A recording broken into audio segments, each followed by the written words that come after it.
Science और technology की video देखने के लिए सब्सक्राइब करें हमारे यूट्यूब चैनल को। गुड मॉर्निंग बच्चों।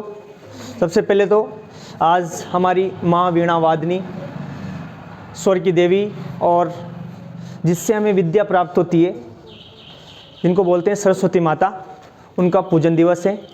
इसलिए उनको इस दिवस को बसंत पंचमी या सरस्वती पूजन दिवस के रूप में भी मनाया जाता है।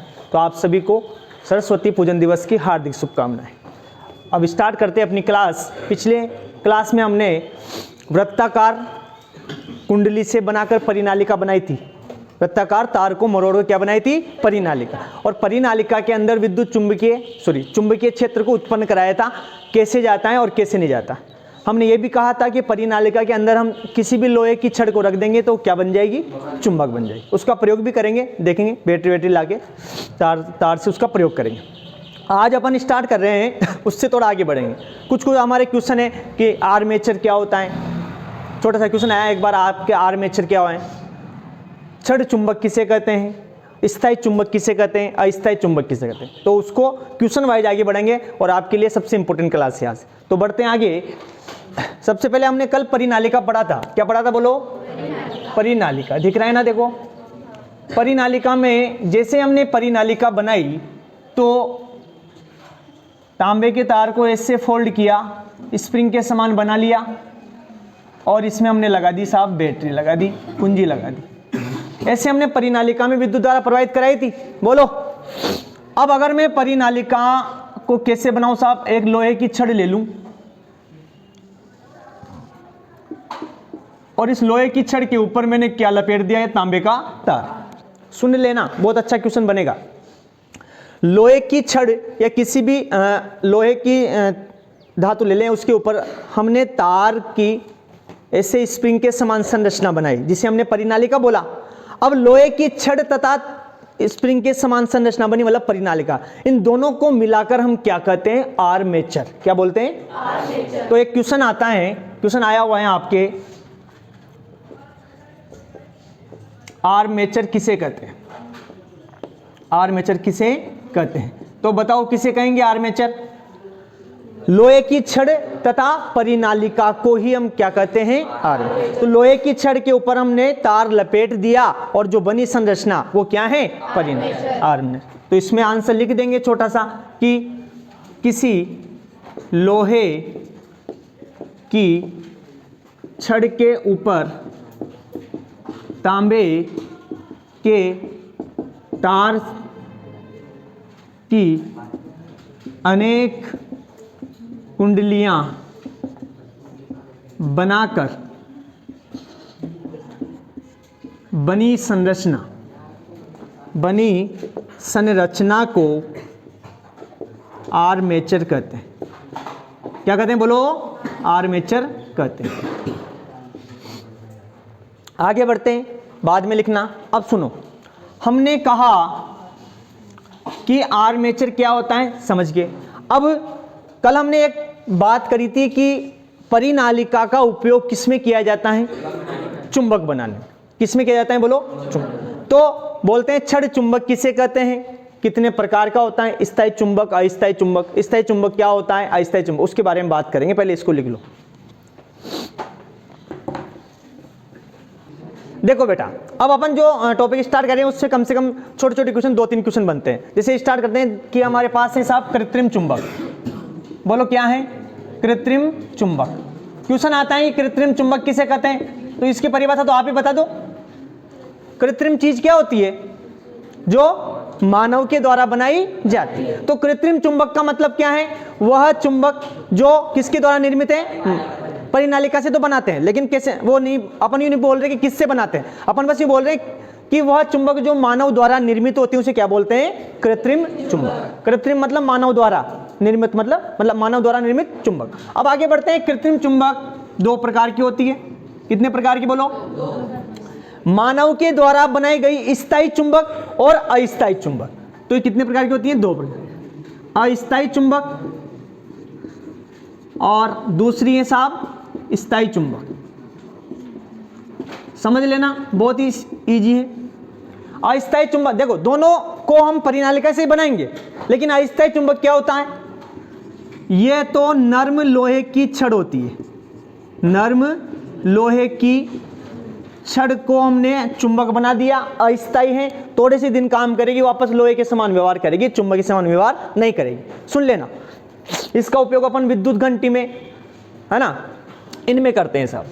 आगे बढ़ते हैं, स्थायी चुंबक। स्थायी चुंबक किसे कहते हैं? वह चुंबक जो अपना गुण नहीं खोती, स्थायी कहलाती है। मतलब इस चुंबक तो चुंबक ही रहती है। फिर वो इसको कैसे बनाते हैं, ध्यान रख लेना, इसको लोहे के साथ चुंबकीय मतलब मिश्र धातुओं का उपयोग करते हैं। किसका करते हैं? मिश्र धातु। और मिश्र धातु से भी क्वेश्चन आया हुआ है, कौन कौन सा उपयोग करते हैं? Alnico, alnico. अल्निको को अपन क्या बोलते हैं? अल मतलब एल्यूमिनियम, नी मतलब निकल, और को मतलब कोबाल्ट। समझ में आया? देखो सुन लेना, लोहे के साथ, या फिर इसको स्टील बोलते हैं। क्या बोलते हैं? स्टील के साथ अल्निको का उपयोग करके जो चुंबक बनाई जाती है उसे क्या कहते हैं? बोलो बोलो, क्या कहते हैं? बहुत ही सीधा है। आप अगर केवल नर्म लोहे की छड़ से चुंबक बना रहे हैं तो थोड़े दिन चलेगी, वापस लोहे के समान व्यवहार करेगी, चुंबक नहीं रहेगी, तो उसे क्या कहेंगे? अस्थायी। मतलब स्थायी नहीं है, चुंबक स्थायी नहीं है, तो ऐसी चुंबक को क्या कहेंगे? स्थायी। स्थायी चुंबक किसे कहेंगे? जिसमें हमें एक बार चुंबक बनाने के बाद वो हमेशा चुंबक के समान व्यवहार करे, उसे क्या कहेंगे? स्थायी चुंबक। स्थायी चुंबक हम मिश्र धातु से बनाते हैं। यहां पर लोहे की जगह स्टील ले लो आप, कोई दिक्कत नहीं है। स्टील के साथ क्या मिला दें? मिश्र धातु। मिश्र धातु किन किन से बनी है? अलग अलग धातुओं से। Aluminium plus nickel plus cobalt. Aluminium, निकल और कोबाल्ट, इन तीनों को मिलाकर स्टील के साथ मिलाते हैं और उसके ऊपर परिनालिका लगाते हैं और क्या बनाते हैं? चुंबक। तो हमारे पास कौन सी चुंबक बन जाती है? बोलो, समझ में आया? तो हमारे पास 3 क्वेश्चन आ गए। कृत्रिम चुंबक किसे कहते हैं? ये कितने प्रकार का होता है? अस्थायी चुंबक किसे कहते हैं? इसका क्या काम है? स्थायी चुंबक किसे कहते हैं? इसका क्या काम है? समझ में आया? बोलो। तो 3 क्वेश्चन बन जाएगी। तो अपन अब क्वेश्चन लिखते हैं। चलो इसको तो मिटा दे। समझ में आया? चलो अब क्वेश्चन लिखते हैं। लिखो पहला क्वेश्चन, कृत्रिम चुंबक किसे कहते हैं? कृत्रिम चुंबक किसे कहते हैं? उत्तर हो जाएगा मानव, थोड़ा आगे भी लिखे, लोह युक्त पदार्थों द्वारा, लोह युक्त पदार्थों से मानव द्वारा निर्मित चुंबक को कृत्रिम चुंबक कहते हैं। क्या कहते हैं? बोलो। कृत्रिम चुंबक कहते हैं। यह 2 प्रकार का होता है। 2 प्रकार की होती हैं। स्थायी चुंबक लिख लो पहले, स्थायी चुंबक, और दूसरी है अस्थायी चुंबक। स्थायी चुंबक और अस्थायी चुंबक। अब अगला क्वेश्चन बन जाता है, स्थायी चुंबक किसे कहते हैं?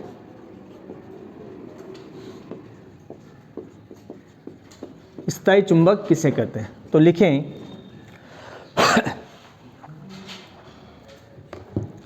बोलो क्या हो सकता है स्थायी चुंबक? बोल सकते हैं कि वह चुंबक जिसमें हमेशा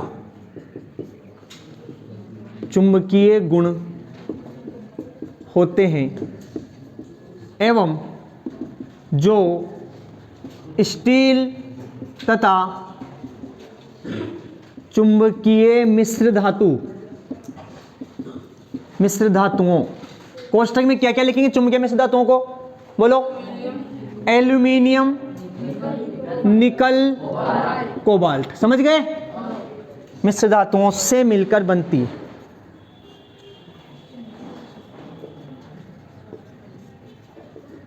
बनी होती है उसे स्थायी चुंबक कहते हैं।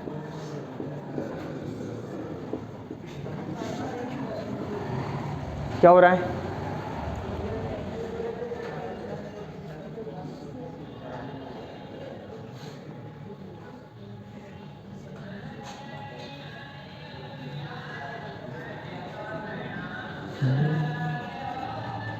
अगला क्वेश्चन ले लेते हैं।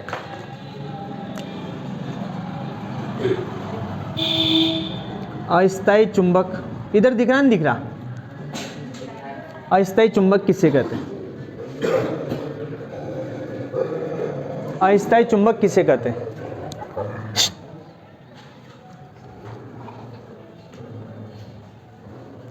अस्थायी चुंबक किसे कहते हैं? तो उत्तर लिखेंगे, वह चुंबक जिसमें चुंबकीय गुण स्थायी नहीं रहते एवं जो नर्म लोहे की छड़ द्वारा बनाई जाती है, उसे अस्थायी चुंबक कहते हैं। उसे क्या कहते हैं? बोलो, अस्थायी चुंबक कहते हैं।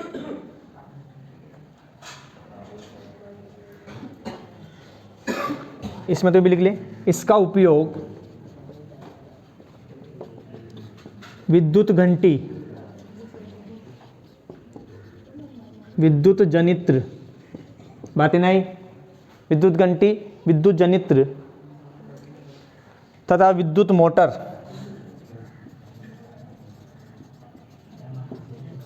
आदि में किया जाता है। दिख रहा है ना सभी? चलो उतार लो। देखो हमारे पास ये आया अल नीको, इसका मतलब क्या है? एक बार और अगर अलग से क्वेश्चन बना के लिख सकते हैं कि अल नीको क्या है? हिंदी में भी आ सकता है बेटा। अल नीको, अल नीको मतलब ए एल, अल, अल नीको। तो ध्यान रखना, इसका उत्तर हो जाएगा कि अल नीको का मतलब है कि वह मिश्र धातु, वह मिश्र धातु जो एल्यूमिनियम, बोलो क्या? एल्यूमिनियम, कोष्टक में क्या? एल, निकल कोष्टक में Ni, व कोबाल्ट कोष्टक में CO से बनी होती है, बनी होती है, उसे अल नीको कहते हैं। इसको भी उतार लेना बाद में। चलो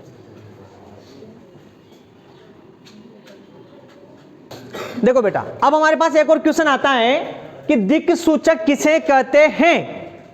मैंने आपको जब पार्ट स्टार्ट किया था, लेसन पढ़ाया था फर्स्ट क्लास में, कहा था कि चुंबकीय सुई हमारी क्या क्या काम आती है, चुंबक हमारी क्या क्या काम आती है, बताया था। मैंने ये भी कहा था कि चुंबक को आप स्वतंत्रता पूर्वक लटकाओगे तो उसकी दिशा कहां से कहां रहेगी? उत्तर से दक्षिण। उसी सिद्धांत में ये काम करता है, क्योंकि इसमें चुंबकीय सुई लगी होती है।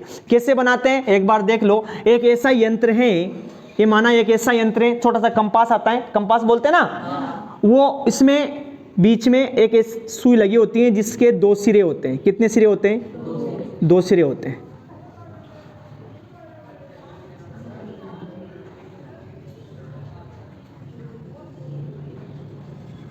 एक सिरा तो ये ऊपर, मतलब उभरी हुई सुई, ये ध्यान रखना, नहीं तो आप सोचोगे तो चिपक रही है क्या। इसमें एक तरफ नॉर्थ और एक तरफ साउथ। ये क्या करता है? ये दिशा सूचक यंत्र है। बोलो क्या है ये? तो दिक् सूचक किसे कहते हैं? यह एक दिशा सूचक यंत्र है। इसमें चुंबकीय सुई लगी होती है, इसके द्वारा हमें दिशा ज्ञात हो जाती है, क्योंकि हमें पता है चुंबक को हमेशा आप लटकाओगे या रखोगे तो उसकी दिशा हमेशा कहां रहेगी? उत्तर से दक्षिण। आई बात समझ में? तो और कुछ नहीं है, बस छोटा सा है, लिख लो। यह एक दिशा सूचक यंत्र है, यह एक दिशा सूचक यंत्र होता है जिसमें एक चुंबकीय सुई होती है। इसमें इसके 2 सिरे होते हैं, इसके 2 सिरे कर लो, 2 सिरे होते हैं जो दक्षिण व उत्तरी ध्रुव कहलाते हैं। हाँ, चित्र बनाना, ये चित्र बना लेना।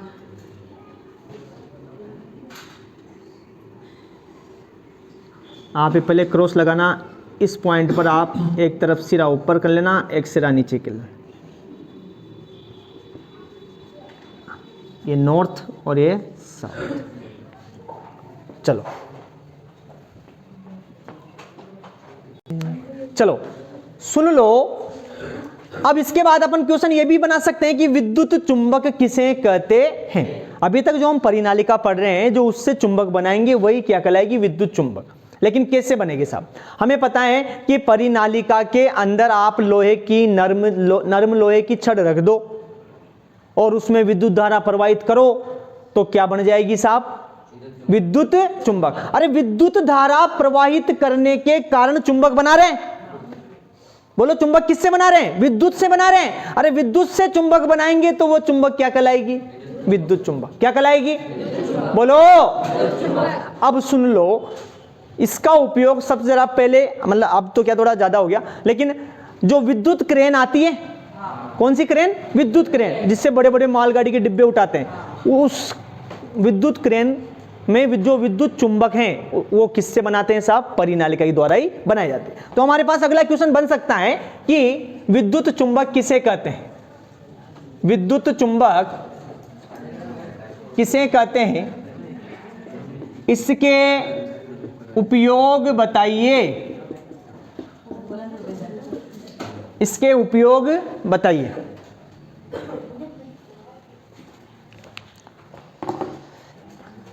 देखो, हमारे पास क्वेश्चन है कि विद्युत चुंबक किसे कहते हैं, इसके उपयोग बताइए। तो बहुत सीधा है, क्या लिखेंगे बेटा, परिनालिका में हम नर्म लोहे की छड़ को रखेंगे तो उसके अंदर चुंबकत्व या चुंबक के समान व्यवहार उत्पन्न हो जाएगा और नर्म लोहा किस में बदल जाएगा, चुंबक में। तो इस प्रकार बनी चुंबक को क्या कहेंगे, विद्युत चुंबक। अरे आप तो इतना समझो कि वो पहले तो लोहा था, जैसे ही धारा प्रवाहित करी, जैसे ही विद्युत प्रवाहित करी, वो क्या बन गई, चुंबक। तो विद्युत से क्या बनी, तो क्या कहलाएगा, विद्युत चुंबक। इसका उपयोग लिख लेंगे अभी। चलो तो लिखते हैं, किसी परिनालिका में एक नर्म लोहे की छड़ रखकर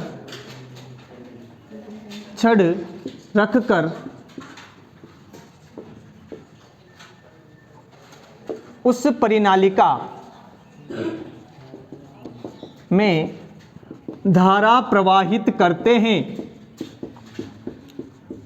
प्रवाहित करते हैं तो परिनालिका के अंदर रखी लोहे की छड़ में चुंबकत्व उत्पन्न हो जाता है। अतः लोहे की छड़ चुंबक बन जाती है। इस प्रकार बनी चुंबक को विद्युत चुंबक कहते हैं, विद्युत चुंबक कहते हैं। इसके बाद है, इसके क्या उपयोग हैं, विद्युत चुंबक के उपयोग। विद्युत चुंबक के उपयोग तो देख लें, डायरेक्ट लिख लो तुम तो।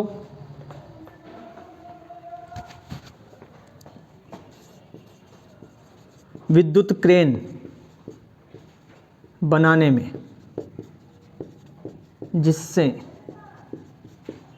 कारखानों में भारी वजन उठाया जाता है। पहला तो पॉइंट ये हो सकता है। अब अगर मान लो कभी आप कुछ खा रहे हो या फिर कहीं मस्ती कर रहे हो, तो ऐसे कभी कभार लोहे की वस्तु हमारे पेट में चली जाती है खाने के साथ, तो उस लोहे की वस्तु को कैसे निकालेंगे? डॉक्टर जो छोटे से यंत्र का उपयोग करता है उसके अंदर भी कौन सा सिद्धांत है? विद्युत करेन वाला, सॉरी विद्युत चुंबक वाला। अब जैसे आपके अंदर शरीर में लोहे की कण चले गए तो उसको लोहे कण को कैसे निकाल, चुंबक से निकालोगे? बोलो। तो उसमें डॉक्टर किसका उपयोग करता है? विद्युत चुंबक का। तो ये भी लिख लेते हैं कि शरीर के किसी भाग में फंसे लोहे के छोटे कणों को निकालने में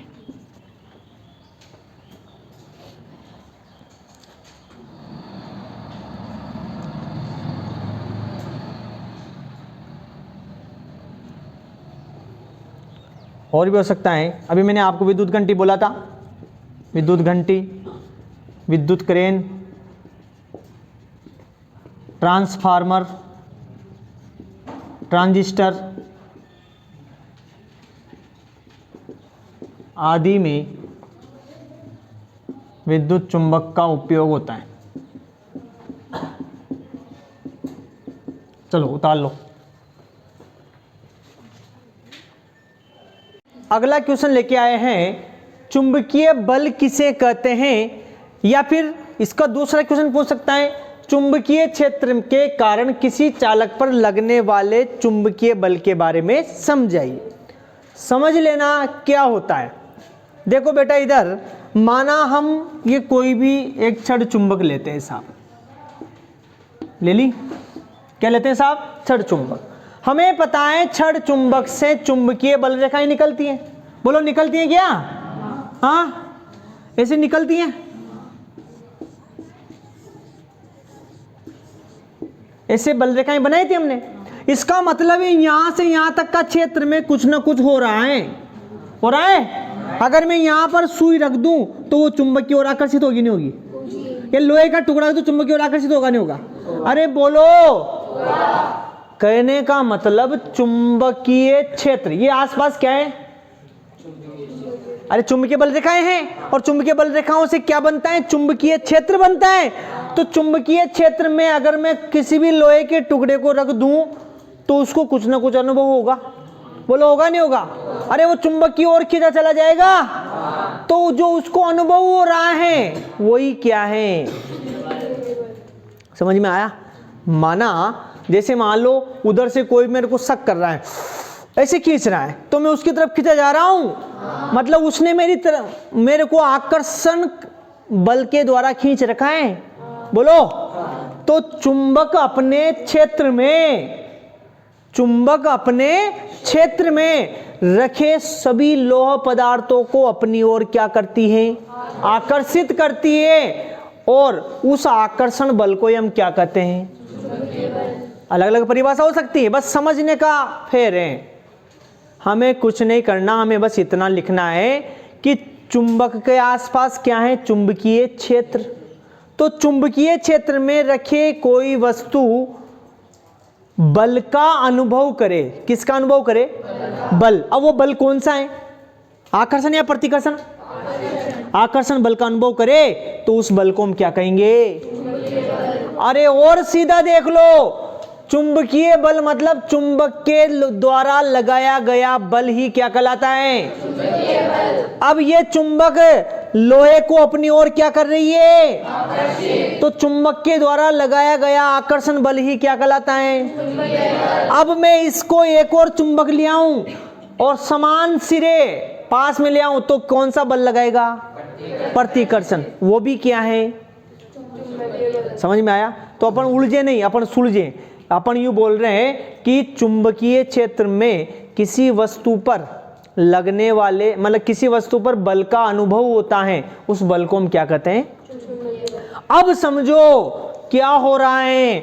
अब चुंबकीय बल तो पढ़ लिया, बल को अपन कैसे डिनोट करते हैं साहब? एफ से। कैसे डिनोट करते हैं?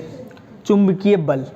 अब ये चुंबकीय बल का सूत्र निकालेंगे तो हमें क्या मालूम होगा? माना ये चुंबकीय क्षेत्र की रेखाएं हैं साहब, ये क्या है? बोलो, चुंबकीय क्षेत्र मतलब बी है साहब। बी सदिश बोला था मैंने, ये चुंबकीय क्षेत्र है। ये 3D में यूं जा रहा है, यूं 3 बाण नहीं है, ये क्या है ना, 4-5 बाण है ना।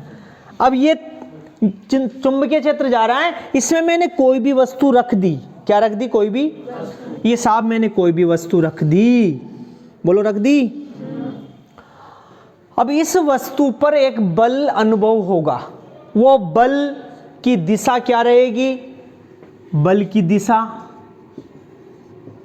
ये भी पूछता है। बल की दिशा ज्ञात करने के लिए कौन सा नियम आएगा, अब बाएं हाथ का आएगा नियम, क्या आएगा, बाएं हाथ के अंगूठे का, सॉरी बाएं हाथ के अंगुलियों का नियम।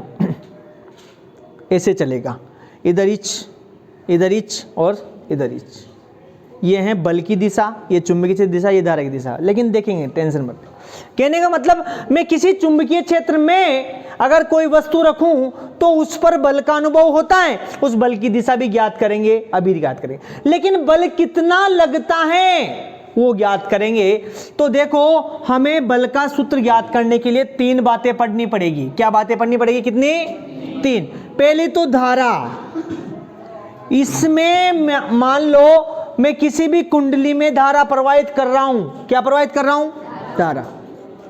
दूसरा, उसमें उपस्थित चुंबकीय क्षेत्र और लंबाई, बोलो क्या, लंबाई। अब सुन लेना, मतलब 3 चीजें हैं, तो धारा, चुंबकीय क्षेत्र और लंबाई, इनके साथ बल का क्या संबंध रहेगा उसके बारे में आगे चर्चा करेंगे और एक सूत्र निकालेंगे कि F बराबर IBL, बोलो क्या, F बराबर IBL साइन थीटा। लेकिन अपन तो याद करने के लिए F बराबर बली, F बराबर BLI, ये याद करेंगे, पीछे साइन थीटा लगा देंगे। अरे बल लगाओगे तभी तो बली आएगी, ठीक है। चलो बाद में देखते हैं, इधर देखो, चुंबकीय बल किसे कहते हैं, देखते हैं, लिखो इसमें,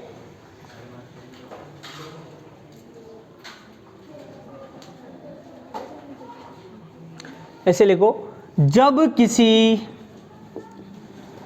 किसी आवेशित छड़, आवेशित कर ले क्योंकि उसमें तो चुंबकीय क्षेत्र उत्पन्न होगा, जब किसी आवेशित छड़ को चुंबकीय क्षेत्र में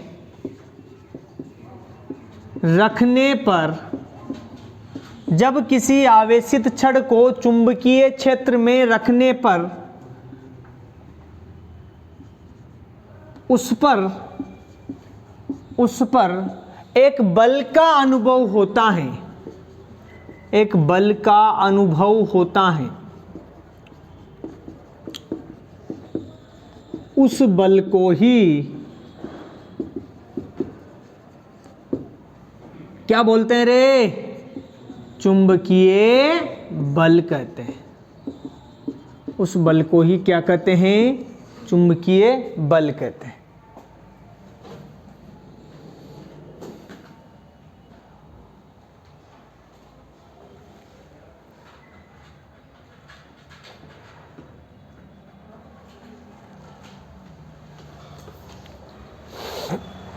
इधर सुन लो, अब अगर देखें कि चुंबकीय क्षेत्र के कारण, चुंबकीय क्षेत्र के कारण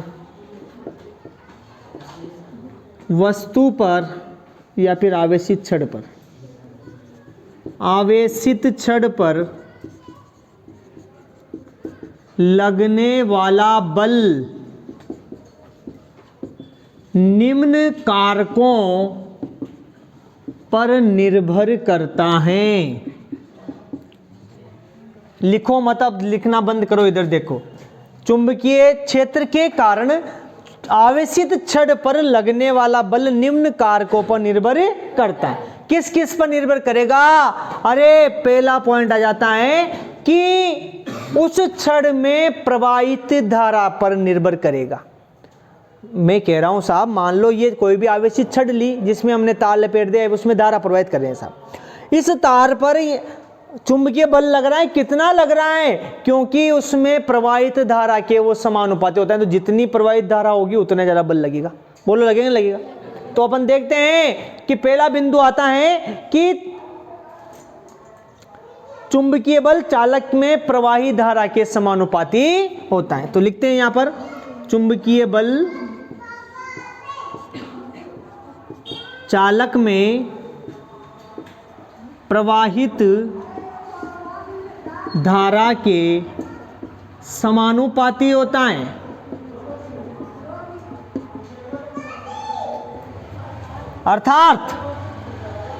अर्थात F समानुपाती I। पहली समीकरण हो गई साहब। दूसरा बिंदु देखें, जिस चुंबकीय क्षेत्र में वो छड़ रखी है उस चुंबकीय क्षेत्र पर भी निर्भर करेगा नहीं करेगा? अरे जितना ज्यादा धारा होगी उतना ही ज्यादा क्या होगा?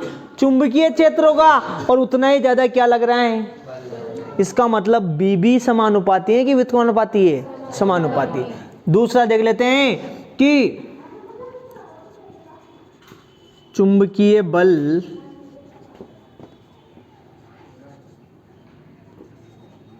चुंबकीय क्षेत्र के समानुपाती होता है।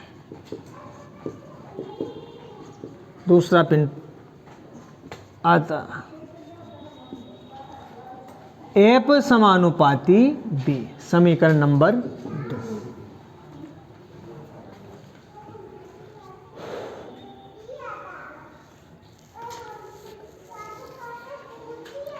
एक और बताया था मैंने क्या? लंबाई। तो चुंबकीय बल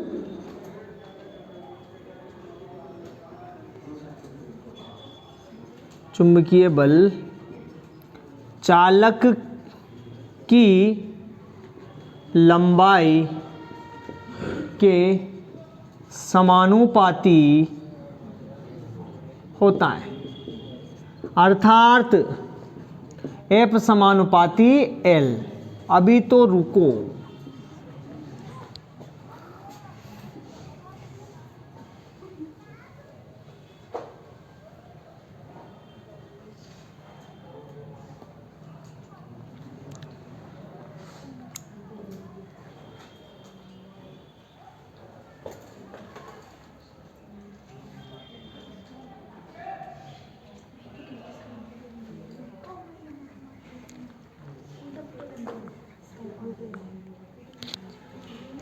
अब एक और है, दिख रहा है क्या? नीचे दिख जाएगा।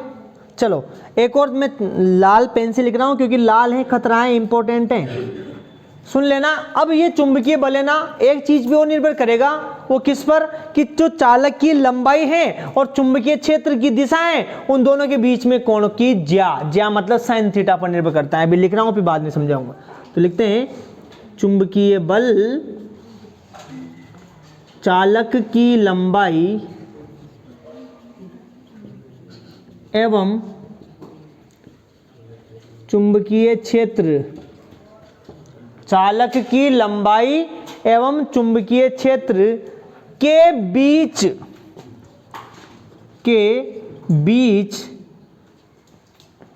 के कोण की ज्या, कोण की ज्या मतलब क्या बताया था मैंने? Sine theta. वेरी गुड, मतलब साइन पर भी निर्भर करता है, या पर बोलते हैं के समानुपाती होता है। समानुपाती ले रहे आप, समानुपाती होता है। अरे देखो इसका मतलब है, देखो नीचे sine directly proportional to sine theta directly proportional to F. समीकरण नंबर 4 दिख रहा है क्या? देखे नहीं दिख रहा? दिख गया। अब इसके बाद आगे बढ़ते हैं, ऊपर का तो लिख ही लिया होगा। देखो अब हमारे पास सूत्र आ रहा है। अरे देखना रे, अर्थात हमें पता लग गया कि समीकरण 1, 2, 3 और 4 से F समानुपाती क्या? IBL sine theta. IBL से आप बली भी कर सकते हो, BLI भी कर सकते हो, कोई ऐसा नहीं है। मतलब F बराबर होता है BLI साइन थीटा के। बली साइन थीटा। अरे एफ से बली लगा दो आप, ये एफ का सूत्र है। इसका चित्र कैसे बनेगा ये तो आप उतार लिया होगा, आपने उतार लिया होगा ना। हाँ चलो, नहीं उतारा तो कोई दिक्कत नहीं है, अभी दोबारा समझेंगे। यहां पर मैं ये चुंबकीय क्षेत्र की रेखाएं बना दूं। अब लिखना बंद कर दो चुपचाप थोड़ी देर।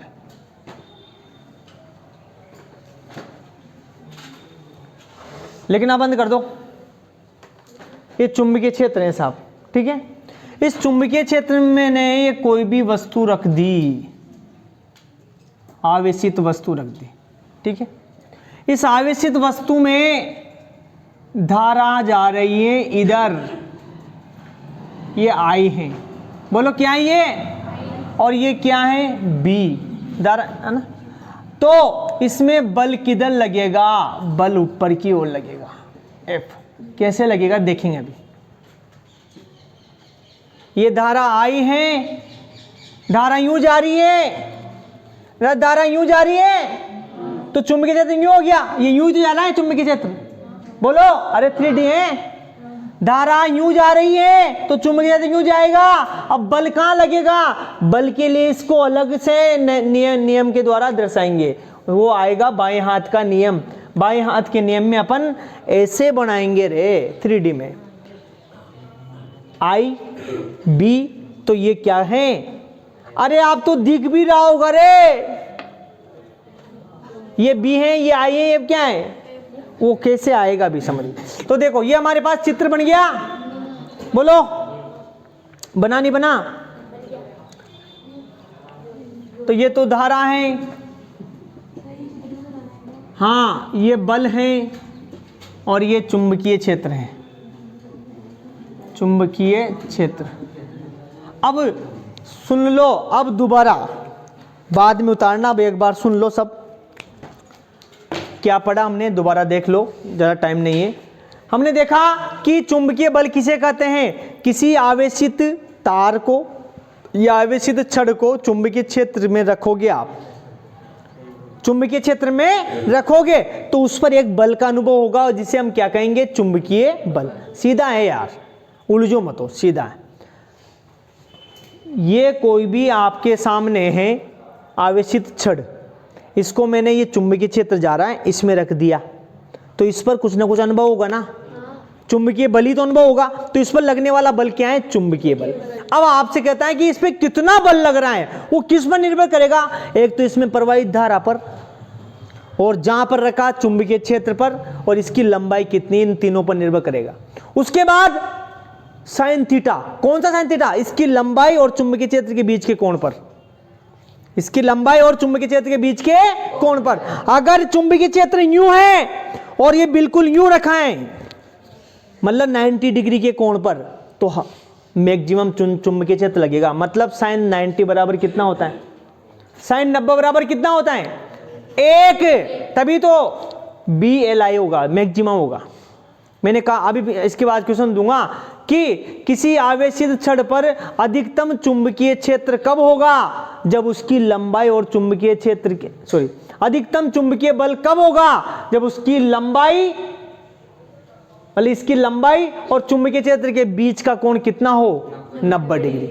आगे बात समझ में, बोलो। तो मैंने कहा मानो चुंबकीय क्षेत्र यूं जा रहा है और इसको मैं यूं रख दूं तो 90 डिग्री हो गया। मतलब लंबाई और इसके कोण, चुंबकीय क्षेत्र के बीच में जो कोण बनना चाहिए वो कितना होना चाहिए, 90। तो अगला पॉइंट यही है चौथा, कि चुंबकीय बल मतलब F, चालक की लंबाई मतलब L तथा चुंबकीय क्षेत्र और B के दोनों के बीच के कोण की ज्या के समानुपाती होता है। अरे BL मतलब L और B के कोण की ज्या के समानुपाती होता है। तो इसलिए हमारे पास सूत्र आया कि F समानुपाती IBL साइन थीटा। इसको B को यहां रखो, यहां कोई दिक्कत, ऐसा इश्यू नहीं है।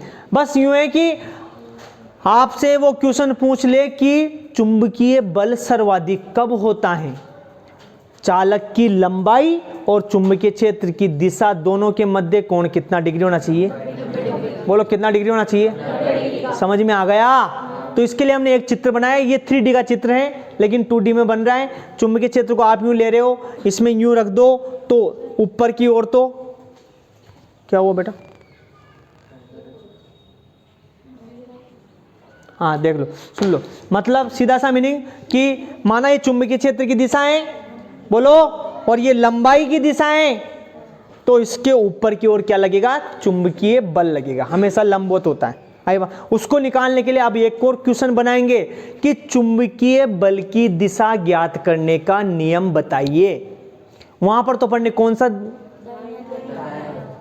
किसकी दिशा ज्ञात करने के लिए? चुंबकीय क्षेत्र की, यही याद रखना था। वहां पर चुंबकीय क्षेत्र की दिशा ज्ञात करने का नियम था दाहिने हाथ के अंगूठे का नियम। अब यहां पर चुंबकीय बल की दिशा ज्ञात करने के लिए आएगा बाएं हाथ का अंगुलियों का नियम है साहब, जिसमें ये मध्यमा, ये तर्जनी और ये अंगूठा, अंगूठा तो बल की दिशा दर्शाता है, तर्जनी अभी आएगा, टेंशन मत लो, इसको उतार लो। देखो, तो इन सब से हमारे पास ये बात निकल के आई है कि आप मान लो इसको चुंबकीय क्षेत्र की दिशा मानो, इसमें हमने कोई भी आवेशित छड़ रख दी लंबवत, तो इसके भी लंबवत क्या लगेगा? चुंबकीय बल लगेगा। मतलब तीनों की दिशा एक दूसरे की क्या होती है? लंबवत, 90 डिग्री।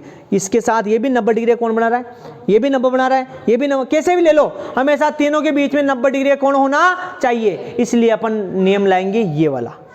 देखो ये तीनों एक दूसरे 90 डिग्री है या नहीं है? अरे इसको काट कर यहां लगा दो तब तो हो जाएगा 90 डिग्री, लेकिन अब काटेंगे थोड़ी, है तो ऐसे ही दिखा रहा है ना।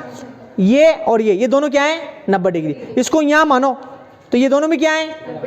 ये दोनों भी क्या है? समझ गए? तो तीनों के तीनों दिशाएं एक दूसरे क्या होती है? 90, लंबवत होती है। क्या होती है?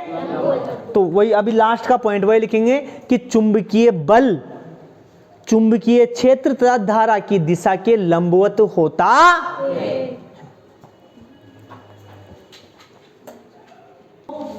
आगे बढ़ते हैं, इसमें एक पॉइंट और लिखेंगे। क्या मैंने कहा था अभी कि चुंबकीय बल कहां लगता है? उसकी धारा और चुंबकीय क्षेत्र के लंबवत लगता है, या उसकी लंबाई। अरे जो उसकी लंबाई होगी ना, लंबाई की दिशा होगी, वही उसकी धारा की दिशा होगी। आई बात समझ में? जैसे मान लो यूं है तो धारा भी यूं ही जा रही है साहब, तो अपन बोल सकते हैं कि जो हमें आरोपित बल प्राप्त हुआ, अगला पॉइंट लिख सकते हैं। कौन सा पॉइंट है साहब? 5वां लिख सकते हैं। अतः चुंबकीय बल आवेशित चालक की लंबाई व चुंबकीय क्षेत्र के लंबवत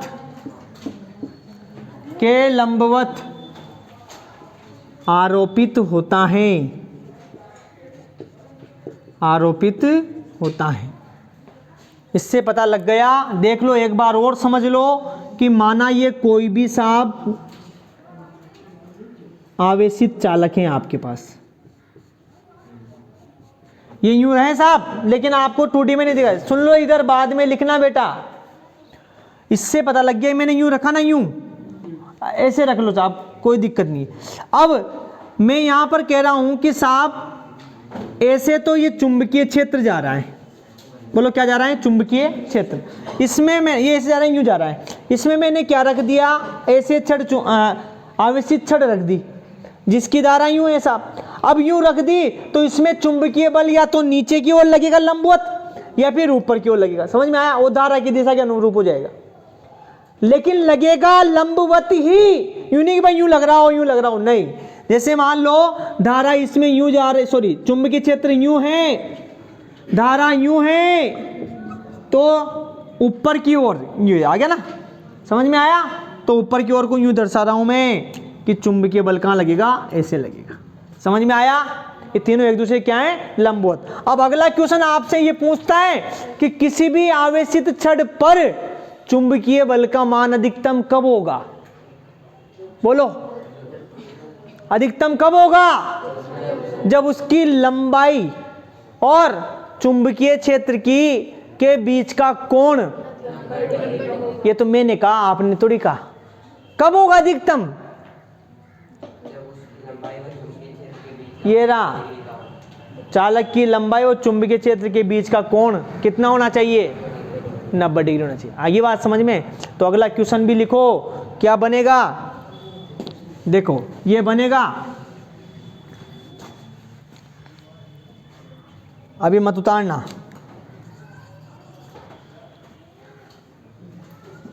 चुंबकीय क्षेत्र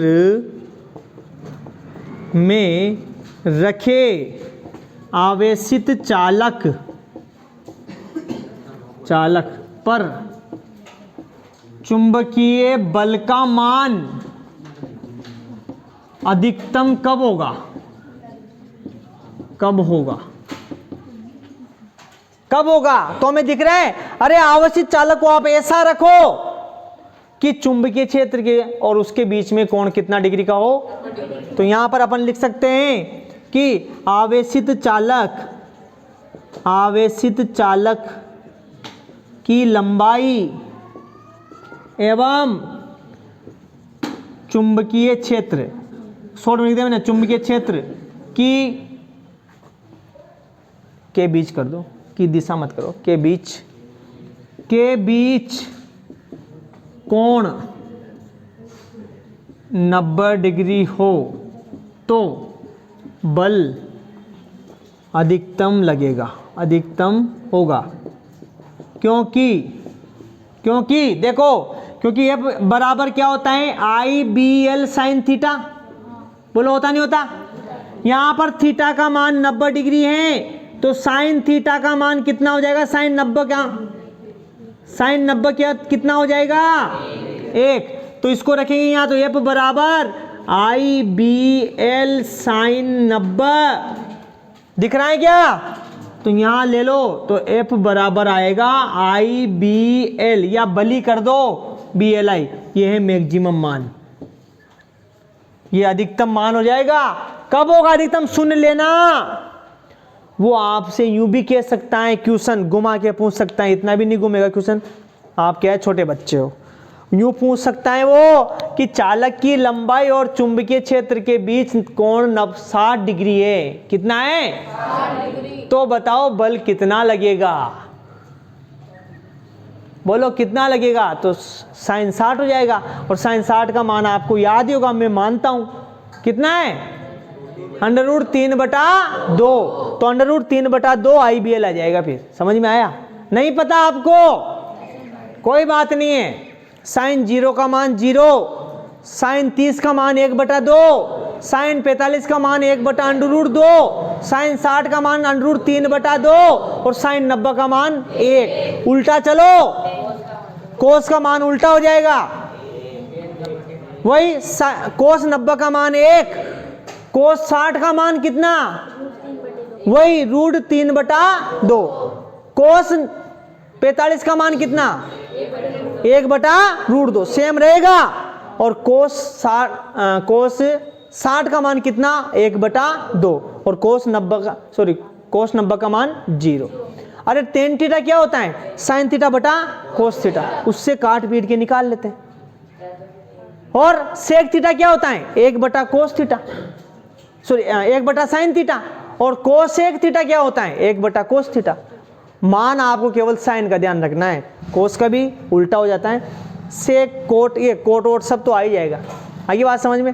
अरे मैंने भी पढ़ा था 2008 में, जो अभी तक याद है। कब पढ़ा था?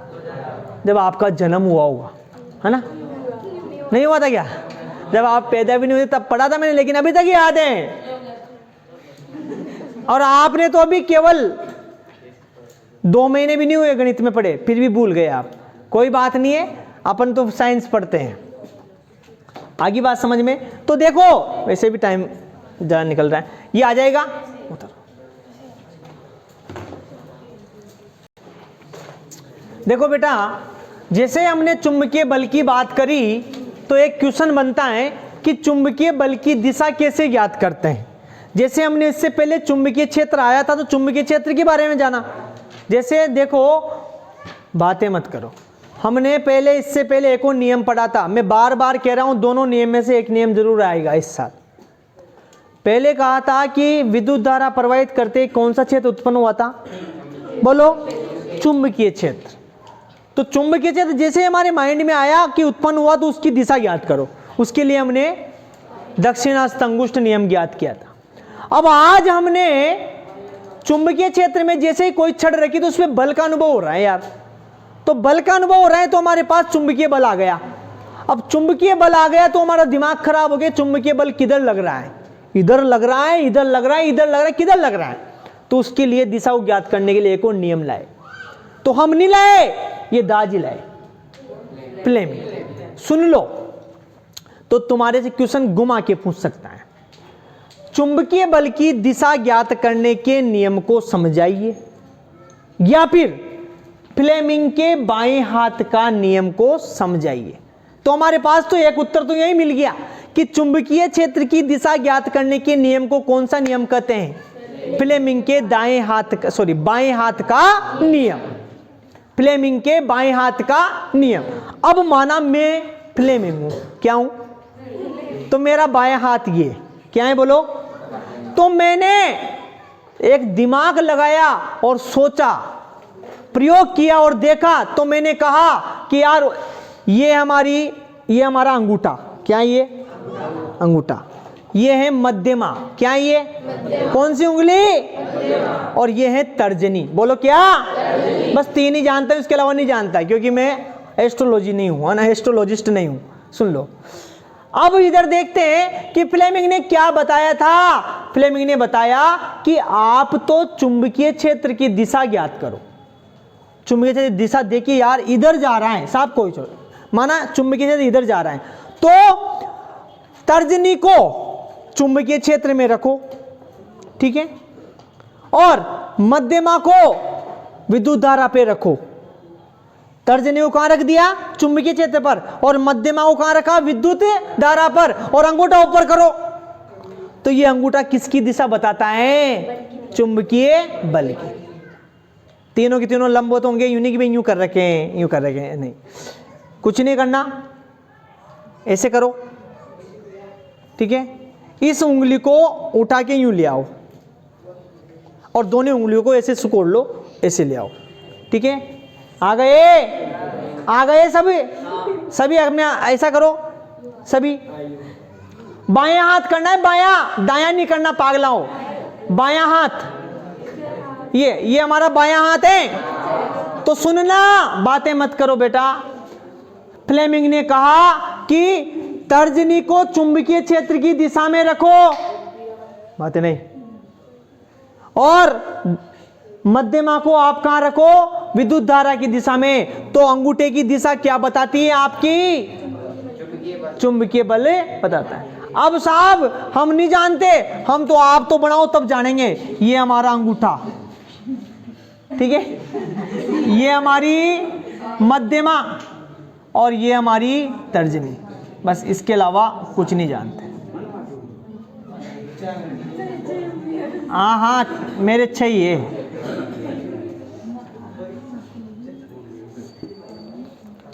इधर देखो, ये तो है साहब चुंबकीय क्षेत्र की दिशा, किसकी दिशा, अरे ये काय की दिशा, आई विद्युत धारा की। तो ये दिशा कौन सी हो जाएगी, एफ की, चुंबकीय बल की। समझ में आया, यही फ्लेमिंग के बाएं हाथ का नियम है, समझ में आ गए। तो आपको तो केवल वो चुंबकीय क्षेत्र देगा, क्या देगा, और आपके सामने रख देगा। जैसे मान लो मैं आपको बता दूं कि, पेन देना बेटा, ये तीनों दे देना, तीनों। मैं आपसे कह दूं कि चुंबकीय क्षेत्र यूं जा रहा है साहब, कहां जा रहा है, कहां जा रहा है, नीचे जा रहा है। अब इसमें मैंने एक छड़ रख दी, यूं रख दी, धारा की दिशा यूं है, किधर है, तो बताओ बल किधर लगेगा, ऊपर लगेगा। वाह, अरे करम। अब कैसे ज्ञात करेंगे सर, आपने ऐसे रखा, मतलब चुंबकीय क्षेत्र तो नीचे है, तो इस वाली उंगली को तो कहां लगाऊंगा, ये चुंबकीय क्षेत्र की है, तर्जनी काय की है, ये नीचे लगाया। धारा की दिशा यूं है, ये रख दिया, तो अंगूठा किधर है, तो चुंबकीय बल किधर लगेगा, समझ गए, ये लगाना है, ये क्या लगाना है, ये लगा, समझ गए। तो आप निकाल सकते हो, कोई ऐसा इश्यू नहीं है। धारा की दिशा दे देगा, चुंबकीय क्षेत्र की दिशा दे देगा, तो बल की दिशा लंबवत है ना। अरे तीनों एक दूसरे की क्या है? चलो तो अपन लिखते हैं पहला उत्तर, लिखते हैं चुंबकीय बल। चलो बाद में शो कर देंगे, लिख लेते हैं पहले। देखो दोबारा हमने लिख दिया और दोबारा जो समझा उसको लिख दिया। देखो क्या लिखा, चुंबकीय बल की दिशा ज्ञात करने के लिए फ्लेमिंग नामक वैज्ञानिक ने बाएं हाथ का नियम दिया। उसने कहा कि बाएं हाथ को ऐसे रखो कि उसमें तर्जनी, मध्यमा और अंगूठा एक दूसरे के लंबवत हो साहब। और तो देखो तर्जनी तो इस नियम के अनुसार बाएं हाथ की तर्जनी अंगुली को चुंबकीय क्षेत्र की दिशा में तथा मध्यमा को धारा की दिशा में रखते हैं, तो अंगूठे की दिशा बल की दिशा को बताती है। इन तीनों को एक दूसरे के क्या रखते हैं? ये भी नहीं तो है ना सर, ये तर्जनी रख दी हमने चुंबकीय क्षेत्र में, ये धारा की दिशा में हो गई, तो ये इधर बल इधर लग रहा है, नहीं, तीनों को एक दूसरे क्या रखेंगे? लंबवत रखेंगे, स्ट्रेट रखेंगे तीनों को। तो ये चुंबकीय क्षेत्र, ये धारा, तो ये बल। यहां जाओ, क्यों देख लो, माना चुंबकीय नीचे है, धारा इधर है, तो बल इधर लगेगा, चुंबकीय क्षेत्र इधर है तो इधर लगेगा। समझ में आया? सिस्टम वही है। आपको बैटरी लो गई? हाँ, अपनी क्लास भी खत्म हो गई।